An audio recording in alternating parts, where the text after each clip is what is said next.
Assalamualaikum warahmatullahi wabarakatuh. Masya Allah, tabarakallah. Alhamdulillah, saudara-saudara sekalian. Mantap, Masya Allah. Semoga kesehatan selalu Allah limpahkan kepada kita. Dan keberkahan selalu Allah berikan dalam setiap aktivitas kita sehari-hari. Kita teringat sabda Nabi Muhammad SAW yang diriwayatkan oleh Imam Bukhari dalam kitab Adabul Mufrad dari sahabat yang mulia Abu Hurairah tentang 3 orang manusia hamba Allah yang dapat berbicara ketika dalam buayan ibunya. Artinya baru lahir dia dapat berbicara. Insyaallah tabarakallah. Yang pertama yaitu Nabi Isa alaihi salam sebagaimana diabadikan oleh Allah Subhanahu wa taala dalam Al-Qur'an. Yang kedua adalah Sahibu Juraid, seorang bayi pada zaman Bani Israel memberikan sebuah kesaksian kepada si Juraid. Para sahabat pun bertanya, siapakah Juraid ini ya Rasulullah? Rasulullah menceritakan kisahnya. Juraid ini adalah seorang pemuda yang taat beribadah, yang rajin beribadah, yang semangat beribadah, merasakan nikmatnya ibadah. Kemudian dia pergi ke sebuah tempat dataran tinggi dan dia bangunlah rumah ibadahnya di situ agar dia dapat menikmati ibadah dalam kesendiriannya. Dan suatu ketika ada pengembala sapi, domba, kambing mengembalakan hewan ternaknya di sekitar tempat peribadatan Juraid. Dan juga di saat itu ada perempuan yang notabene-nya adalah seorang yang penuh syahwat, pelacur. Dia hendak menggoda Juraid berdasarkan permintaan dari orang-orang yang iri dengki kepada Juraid, ingin merusak reputasinya si Juraid ini, orang yang terkenal ibadah. Namun Juraid tetap kokoh, dia terjaga dari hal tersebut, dia menikmati ibadahnya. Akhirnya wanita tersebut melihat pengembala itu dan akhirnya mereka melakukan perzinahan. Suatu ketika datang ibu Juraid berkunjung ke tempat peribadatannya dan memanggil si Juraid ini. Wahai Juraid, wahai Juraid. Ibunya memanggil. Dan ketika itu Juraid sedang melaksanakan ibadah salat sunnah, sedang menikmati ibadahnya. Dia bergumam dalam hati, ya Allah, apakah aku harus memenuhi panggilan ibuku atau aku tetap melanjutkan salatku? Ketika itu Juraid memutuskan untuk melanjutkan salatnya. Ibunya pun tidak mendapatkan jawaban. Akhirnya ibunya kembali. Dan keesokan harinya datang lagi memanggil, wahai Juraid, Juraid. Ibunya memanggil, namun Juraid masih dalam kondisi beribadah. Melaksanakan salatnya dan dia bergumam dalam hati, ya Allah, apakah aku tetap melanjutkan salatku atau aku memenuhi panggilan ibuku? Juraid pun memutuskan tetap melanjutkan salatnya.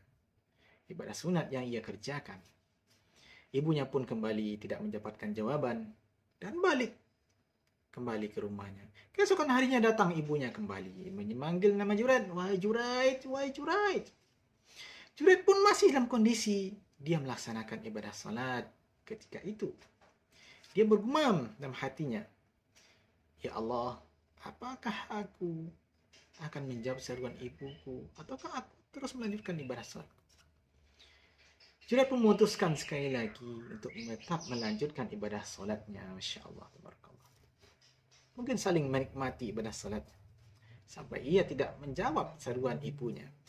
Ibunya pun sudah 3 kali kembali memanggil nama Juraid, tidak mendapatkan jawaban dari Juraid.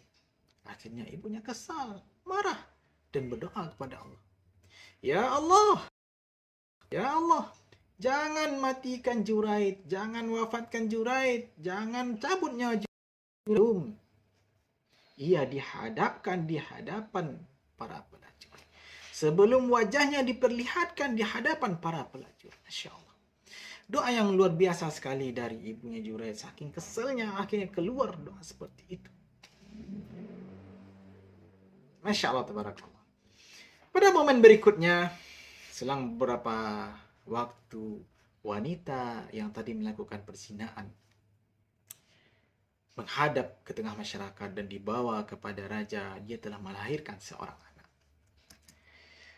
Raja pun bertanya dan berseru kepada wanita itu, "Wahai perempuan, hasil dari siapakah anak ini?" Wanita itu menjawab, "Ini dari Juraij. Ini dari Juraij." Masya Allah, tabarakallah. Masyarakat yang mendengar pun, raja mendengar pun bertanya, apakah orang yang suka melakukan ibadah di tempat peribadannya dan tinggi itu, di rumah peribadannya itu? Benar, kata perempuan itu. Masya Allah, tabarakallah. Akhirnya masyarakat dan raja pun memerintahkan hancurkan tempat peribadannya dan bawa dia ke sini. Masya Allah.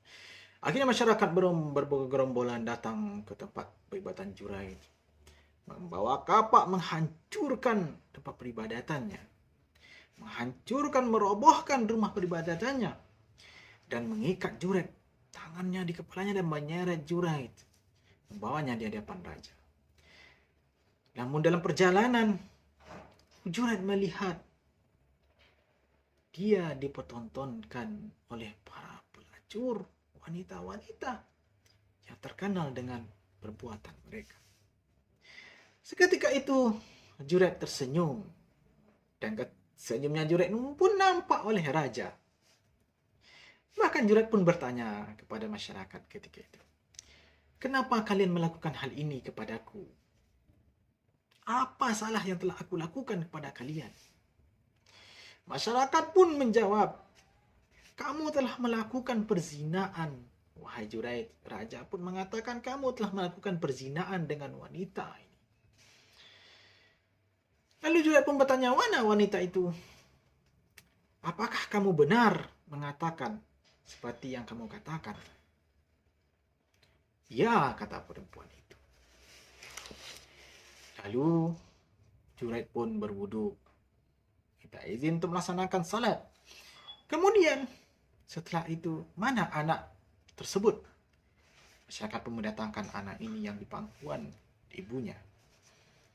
Lalu Juraij, Masya Allah, tabarakallah, menyentuh perut anak itu dan berkata kepadanya, "Wahai anak kecil, wahai bayi, siapakah orang tuamu? Siapakah bapakmu?"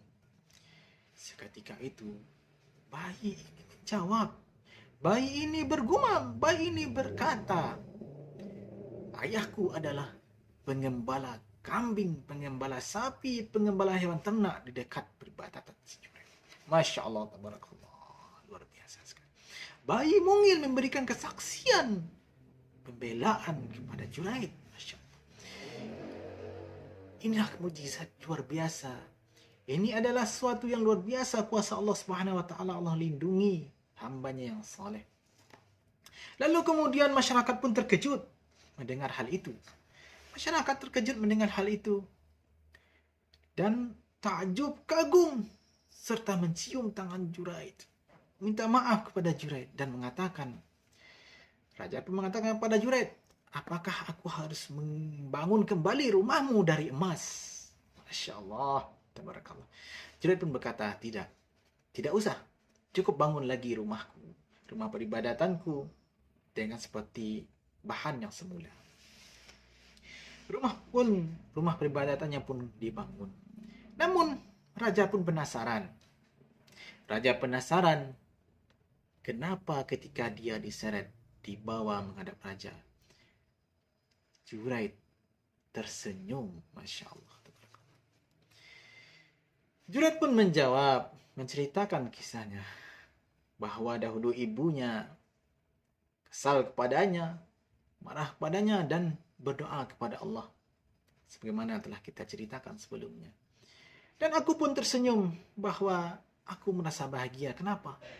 Ternyata doa ibuku Allah kabulkan. Masya Allah. Doa ibunya Allah kabulkan. Masya Allah, tabarakallah, luar biasa saudara-saudara sekalian. Doa ibunya Allah kabulkan. Walaupun tanda kutip, walaupun doa itu adalah doa yang tidak baik. Saudara-saudara sekalian, kisah ini memberikan kita pelajaran yang sangat luar biasa. Bahwa kesolehan memang suatu hal yang menjadi keharusan bagi setiap muslim, setiap kita. Namun di samping itu ketika dia dihadapkan kepada bakti kepada orang tua, maka bakti kepada orang tua adalah hal yang paling utama. Menyambut panggilan orang tua adalah hal yang paling utama, yang paling besar. Maka itu tentu harus diprioritaskan, harus diutamakan. Dan sekali lagi, hadis ini menceritakan bahwa Junaid adalah sedang melakukan ibadah sunnah, bukan melaksanakan ibadah wajib yang Allah wajibkan seperti salat fardu, tapi ibadah sunnah.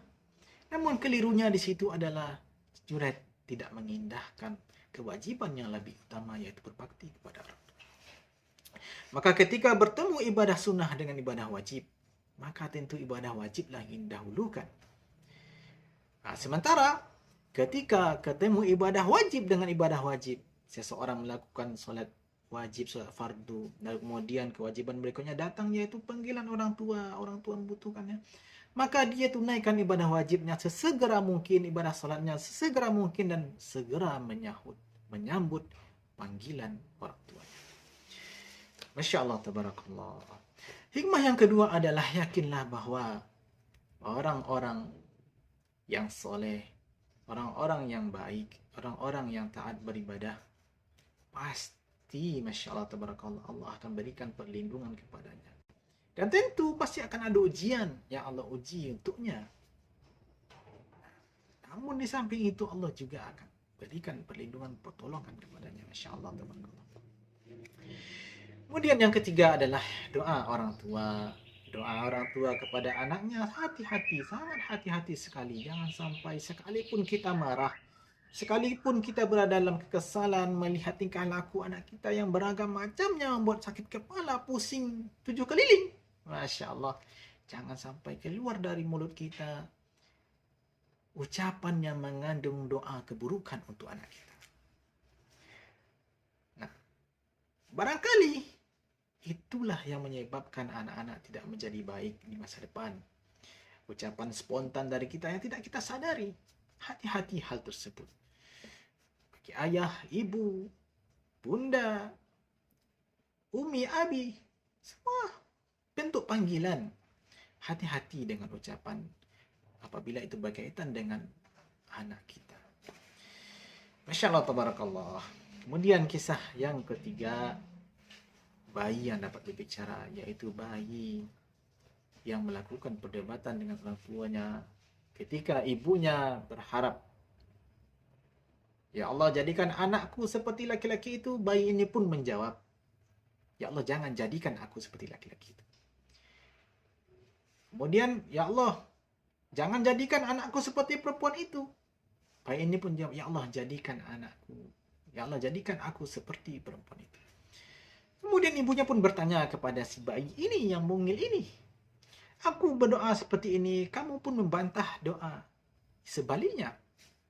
Lalu kemudian, aku berdoa seperti ini, kamu pun membantah sebaliknya. Kenapa denganmu, wahai anakku? Bayi ini pun menjawab, wahai ibuku, laki-laki yang engkau doakan, aku ingin menjadi seperti dia adalah seorang yang diktator, yang zalim, seorang yang kejam. Sekalipun penampilannya bagus, engkau terkagum dengan penampilannya yang gagah luar biasa, namun dia adalah laki-laki yang zalim, yang kejam, yang durhaka kepada Allah.